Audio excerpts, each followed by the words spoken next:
அம்பேத்கர் வந்து வச்சிருக்கீங்க. திமுக கட்சிகள்லாம் வந்து போராட்டங்கள் பண்றாங்க.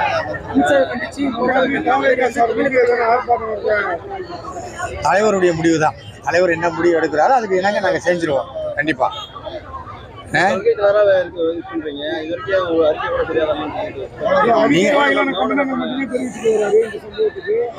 நீங்க தான் தலைவரை பாத்தீங்களா, சைலண்டா ஒரு விஷயம் சொன்னாலும் அது பயங்கரமா வெடிக்குது. அவர் சைலண்டா ஒரு விஷயம் சொன்னாலும் அது பயங்கரமா வெடிக்குது இல்ல. தலைவர் சைலண்டா தான் இருப்பாரு, பேச வேண்டிய இடத்துல கரெக்டா பேசிடுவாரு.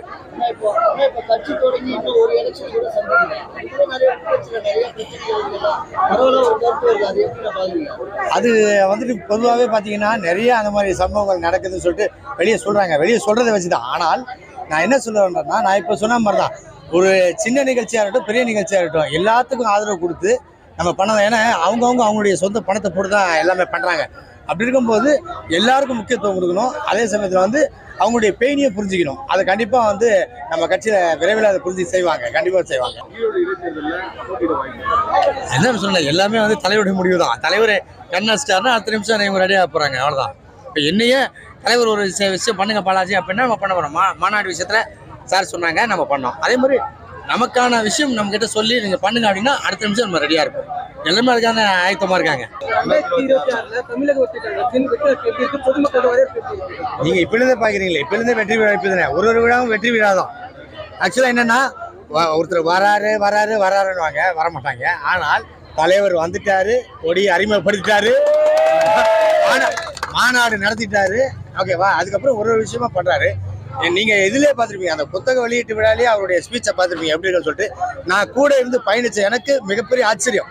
இப்படிலாம் சார் ஒருபோதும் பேசுறது கிடையாது. ஆக்சுவலாக பார்த்தீங்கன்னா டிரான்ஸ்மிஷனே வந்து பொலிட்டிக்கல் வந்த மாதிரி டோட்டல் டிரான்ஸ்மிஷனாக இருக்காரு. அவரோட பயணிக்கிறது ரொம்ப சந்தோஷமா இருக்கு. அந்த நிகழ்ச்சியில் இந்த மாவட்டத்தை தவிர வெளியிருக்கிற மாவட்டத்திலாம் கலந்துருக்காங்க. அது பேர்ல வந்து மேல புகார் கொடுத்துருன்னு சொல்றாங்க. அவங்க மேல நடவடிக்கை ஏதாவது எடுக்க வாய்ப்பு இருக்கா? ஏன்னா இப்போ இங்க இருக்கிற மாவட்ட தலைவர் அதில் கலந்துருக்காங்க, மற்ற வெளியில இருக்கிற மாவட்ட தலைவர்கள்லாம் கலந்துருக்காங்க. அவங்க மேல ஏதாவது புகார் கொடுத்தா நடவடிக்கை எடுக்க வாய்ப்பு. அன்னைக்கு அண்ணனுக்கு ஏதாவது வேலை இருந்திருக்கா, வெளியூர் போயிருப்பாரு. அதுக்கு வெளியூர் போற மாதிரி புகார் எப்படி கொடுப்பீங்க? தகவல் இல்லைன்னா அவர் ஊர்ல இருந்தா தகவல் அவருக்கு தெரிஞ்சிருக்கா? தகவல் தெரிஞ்சு வாய்ப்பு இல்லையா? எனக்கு நீங்க அண்ணனை பத்தி கேட்டீங்க, அதனால ஊர்ல இல்லைன்றது நான் சொல்லிட்டேன். மற்ற மாவட்டம் நான் போய் பார்க்க முடியாது.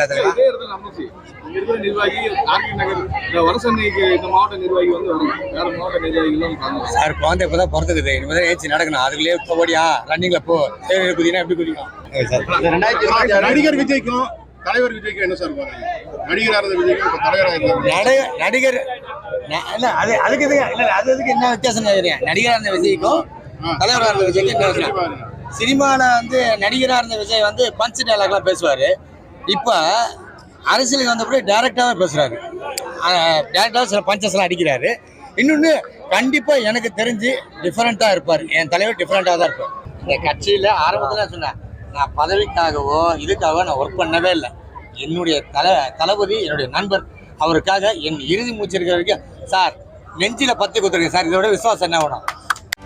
செய்திகளை உடனுக்குடனும் துல்லியமாகவும் தெரிந்து கொள்ள சப்ஸ்கிரைப் பண்ணுங்க.